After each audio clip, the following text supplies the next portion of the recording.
حضرات محترم اور جب زمانہ 13ویں صدی میں پہنچ گیا، جب زمانہ 13ویں صدی میں پہنچ گیا تو اس زمانے میں ایک دو نہیں چار پانچ نہیں سووں کی تعداد میں فتنے ابھرے ہوئے، ڈزنوں کی تعداد میں فتنوں کا دور چلا تھا اور فتنے اپنے عروج پر تھے۔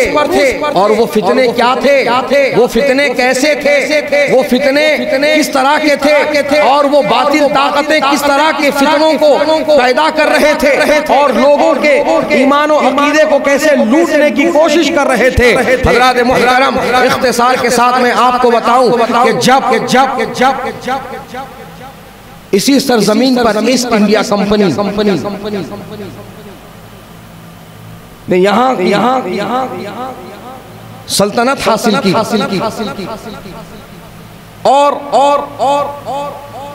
جب انہیں پوری طرح سے کھدیڑا گیا اور اس ملک کو چھوڑنے پر انہیں جب مجبور کیا گیا تو وہ جانے سے پہلے مسلمانوں کی طاقت کو توڑنے کا انتظام کر گئے،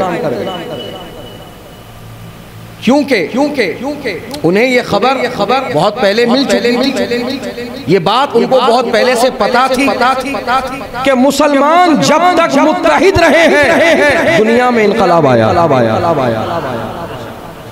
مسلمانوں میں وہ طاقت ہے جب مسلمان اتحاد کے ساتھ رہتے ہیں، اتفاق کے ساتھ رہتے ہیں، تو اس اتفاق و اتحاد والی قوم مسلم سے کوئی طاقت نہیں ٹکرا سکتی، اور یہ طاقت جب تک نہیں ٹوٹی اس قوم کو ہم کسی طرح سے ہلا نہیں سکتے۔ جب اس بات کا انہوں نے پوری طرح سے جائزہ حاصل کر لیا تو انہوں نے ایسا انتظام کیا کہ ٹوپی پہننے والے، داڑھی رکھنے والے، مسواک کی کاڑی گھسنے والے، لمبا جبہ اور اونچا پیجامہ پہننے والوں کا انتخاب کیا۔ کس کام کے لیے؟ بد مذہبی کو پھیلانے کے لیے۔ کیسی بد مذہبی کہ قرآن کو نہیں بدلا جا سکتا، کیونکہ اللہ تعالیٰ نے اس کی حفاظت کا ذمہ اپنے دست قدرت میں رکھا، لیکن قرآن کے ترجموں کو بدلا جا سکتا، حدیث کو نہیں بدلا جا سکتا، لیکن حدیث کے مفاہیم و تراجم کو بدلا جا سکتا۔ ان کا جو علمی وقار لوگوں میں ہے اس کا غلط استعمال کیا جا سکتا ہے، اثر و رسوخ جو ان کا لوگوں میں ہے اس کا غلط استعمال کیا جا سکتا ہے، اور اسی ناپاک مقصد کے تحت انہوں نے ایک منظم سازش رچی اور ہمارے ہی کچھ مولویوں کو انہوں نے پیسہ دے کر ان کے ایمان کو خریدا اور ان کے ذریعے سے فتنہ مچانا شروع کیا۔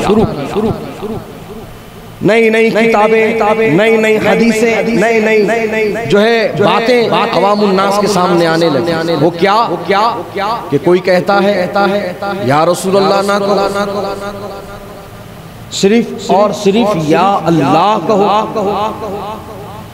یا کا لفظ اللہ کے علاوہ کسی اور کے لیے استعمال نہ کرو، صرف یا اللہ کہو، یا اللہ، یا رسول اللہ نہیں کہنا چاہیے۔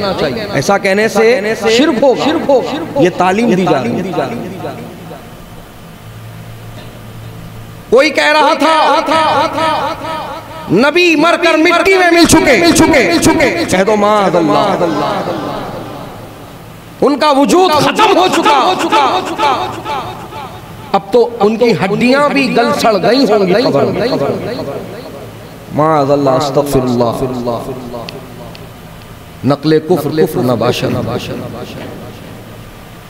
حضرات محترم، تو کوئی کہہ رہا تھا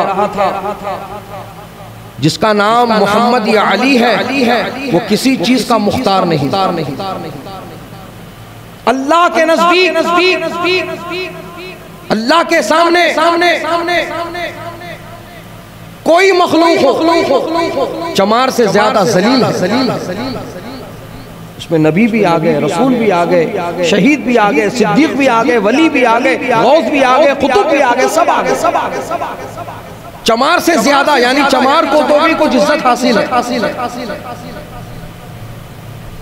تو کسی نے یہ کہا تھا کہ محمد کی ذات کسی کو کچھ فائدہ نہیں پہنچا سکتا، کسی کی مغفرت نہیں کرا سکتی. انسان اپنے اعمال کی بنیاد پر بخشا جائے گا. تو کوئی کہہ رہا تھا کہ نبی کی عمر 63 برس ہوئی، اگر ان کا امتی 75 برس 80 برس 85 برس 90 برس اگر جیتا ہے اور وہ عبادت میں اپنی زندگی گزارتا ہے تو اس کی عبادت نبی کے برابر یا بسا اوقات نبی سے بڑھ جاتی. نبی کی عبادت سے امتی کی عبادت بڑھ جاتی.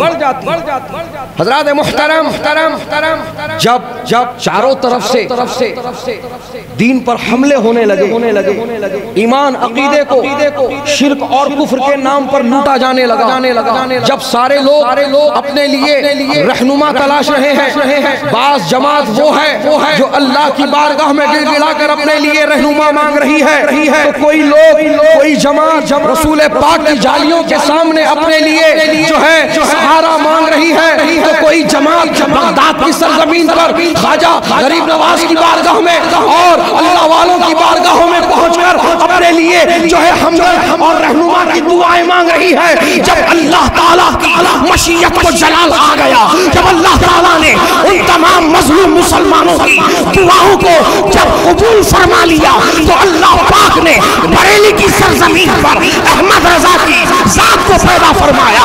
یہ وہ احمد رضا کی ذات ہے کہ جس کے تعلق سے تمام علماء کا کہنا ہے کہ احمد رضا صرف کسی مدرسے کے مدرس کا نام نہیں، مسجد کے خطیب کا نام نہیں، کسی ادارے کے معلم کا نام نہیں.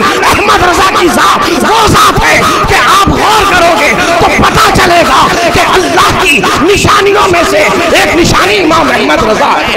رسول کے معجزوں میں سے ایک معجزے کا نام امام احمد رضا ہے. اور میں آپ کو بتاؤں، امام اعظم کی امامت کا نام احمد رضا ہے، غوث اعظم کی کرامت کا نام امام احمد رضا ہے، اور غریب نواز کی عطا کا نام امام احمد رضا ہے.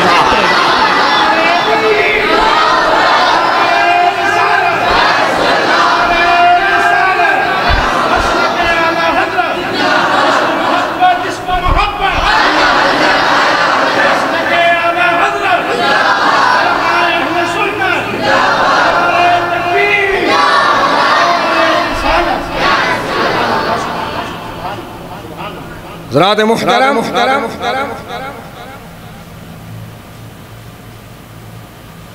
جن کی ہم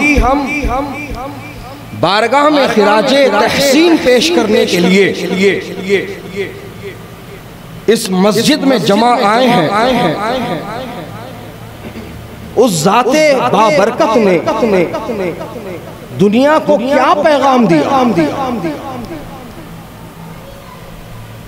ان کی شان تو بہت اعلیٰ و رفع، اتنی اعلیٰ ہے کہ زمانہ ان کو اعلیٰ حضرت کہتا ہے.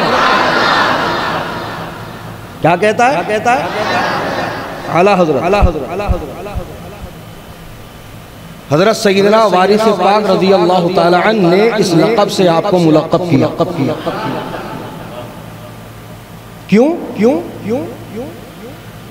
کیونکہ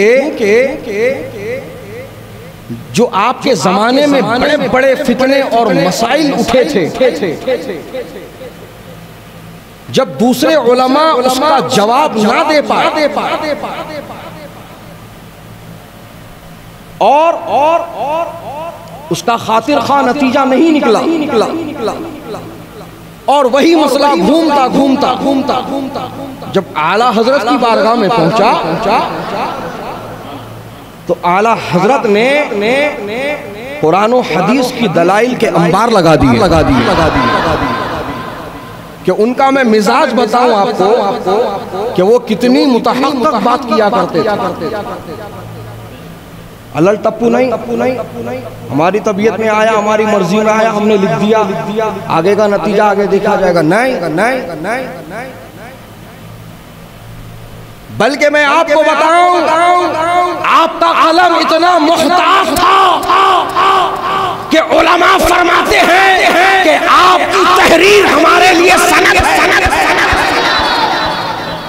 آپ کی تحریر ہمارے لیے سند ہے۔ اور حضرات ان کی وہ شان ہے کہ فتاوی رضویہ آپ اٹھائیے، فتاوی رضویہ میں بعض مسائل وہ ہیں جن کو آپ نے جواب دینے کے بعد حوالے کے طور پر 70 کتابوں کا نام پیش کیا۔ کتنی کتابوں کا؟ 70 کتابوں کا نام پیش کیا کہ یہ جو جواب میں نے دیا ہے، یہ جو میں نے یہاں پر جو جواب لایا ہے، یہ صرف اور صرف اس کتاب میں نہیں ہے، اس میں بھی ہے، اس میں ہی نہیں، اس میں بھی ہے، اس میں نہیں، اس میں بھی ہے۔ اس طرح سے آپ نے کتب کی لائن لگا دی اور ایک ایک مسئلہ ثابت کرنے 70 کتابوں کا حوالہ پیش کیا۔ اللہ اکبر۔ اب اسی سے آپ اندازہ لگائیے کہ ان کا مطالعہ کتنا وسیع تھا، ان کی تحقیق کتنی جو ہے بہترین تھی۔ مصطفیٰ جان رحمت پہ لاکھوں سلام، شمع بز میں ہدایت پہ لاکھوں سلام۔